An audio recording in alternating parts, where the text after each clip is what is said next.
ডাক্তারদের আসছে কিনা, তারা অবস্থান করতেছে কিনা, তারা ডিউটি দিচ্ছে কিনা।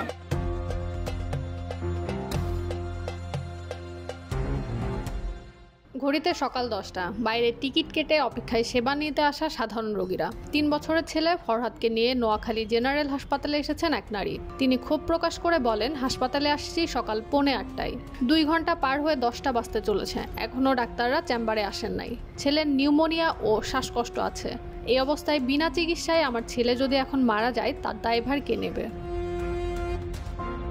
রোববার সকালে নোয়াখালী 250 শয্যা জেনারেল হাসপাতালের অনিয়ম নিয়ে সরজমিনে পরিদর্শন করতে যায় নোয়াখালী বৈষম্য বিরোধী আন্দোলনের সমন্বয়করা।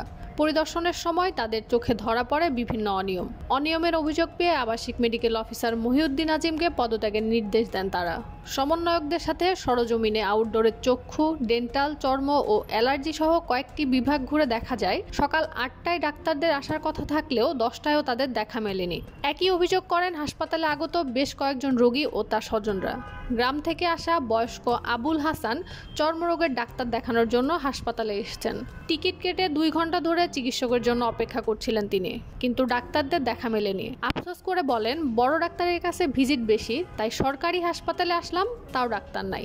আমাদের এখানে পেশেন্ট ডাক্তাররা দৈনিক একবার দেখে, আবার কোনো সময় আসে না। আমাদের এখানে সরকারি যেটা বড় ডাক্তারগুলো আছে, তারা এখানে চেয়েও বেশি সময় দিতেছে তারা প্রাইভেট হসপিটালে।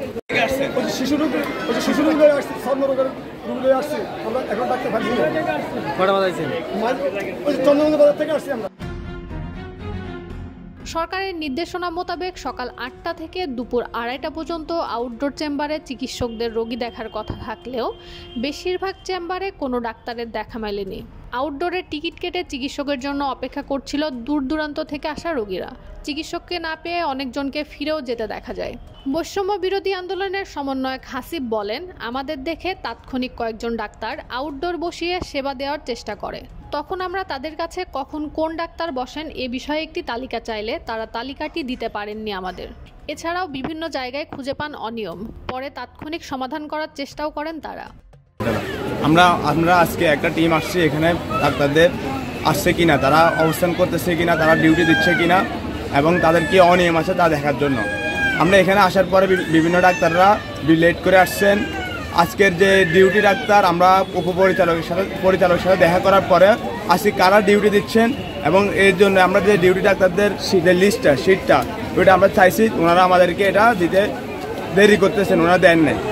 আমাদের বর্তমানে বেড অকুপেন্সি বেড 216%। আমি 250 শয্যার এগেনিস্টে প্রায় 540 জন গড়ে, অনেক সময় 600-700 জন। আসলে সেই অনুযায়ী জনবল আমাদের অনেক, আপনারা নিজেরাও দেখছেন। আসলে আর যেটা বলতে যে ভবনটা যে আমাদের এখন হচ্ছে, এই ভবনটা না হওয়াতে সংকটটা আরও বেড়ে গেছে। নতুন ভবনটা হলে আলহামদুলিল্লাহ এই সংকটটা অনেক কমে যাবে। আর ডাক্তারদের উপস্থিতির ব্যাপারে যে ব্যাপারটা আসছে, আমি নিজস্ব আমরা আসলে আমাদের ছাত্র সমন্বয় ভাইরা আসছেন, আমি ওনাদেরকে সাধুবাদ জানাই। ওনারা আসলে আমার সাথে ছিলেন, সাংবাদিক ভাইরা ছিলেন। তো যেটা আসলে আমরা বেশিরভাগ জায়গাতে আমরা ডাক্তাররা টাইমলি আসছে, তবে আমরা শিশু এবং চর্ম বিভাগ এই 2 বিভাগে কিন্তু টাইমলি ডাক্তার পাইনি। আমি এই 2জনকে আমরা শোকজ করবো, সহসায় শোকজ করবো যে কী কারণে আপনাদের দেরি হলো। তো ডাক্তার রুগী বাইরে দাঁড়া থাকলে আপনার কাছে দেরি হবে, হয়তো কারো যুক্তি কোনো কারণ থাকতে পারে, তো তারা শোকজে আনছে সেটা দিবে। আলহামদুলিল্লাহ এটা হলো আমরা এটা শোকজ করবো। আর না এদিকে সমন্বয়করা আবাসিক মেডিকেল অফিসার মহিউদ্দিন আজিমের বিরুদ্ধে মেডিকেল সার্টিফিকেট বাণিজ্য সহ বিভিন্ন অনিয়মের অভিযোগ আনলে তিনি তা স্বীকার করে বলেন, আগে যা হয়েছে তা আমার ভুল হয়েছে, ভবিষ্যতে এ ধরনের কোনো কাজ আর করব না। তবে বৈষম্য বিরোধী আন্দোলনের সমন্বয়করা তাকে অবিলম্বে স্বেচ্ছায় পদত্যাগের ঘোষণা দেন। পরে এসব বিষয়ে জানতে চাইলে নোয়াখালী 250 শয্যা জেনারেল হাসপাতালের পরিচালক হেলাল উদ্দিন কিছু অনিয়মের কথা স্বীকার করেন। সামনে এই ধরনের অনিয়ম হবে না বলেও আশ্বাস দেন। যারা এই ধরনের অনিয়মের সাথে জড়িত থাকবে তাদের বিরুদ্ধে আইনানুগ ব্যবস্থা গ্রহণ করা হবে বলেও জানান তিনি।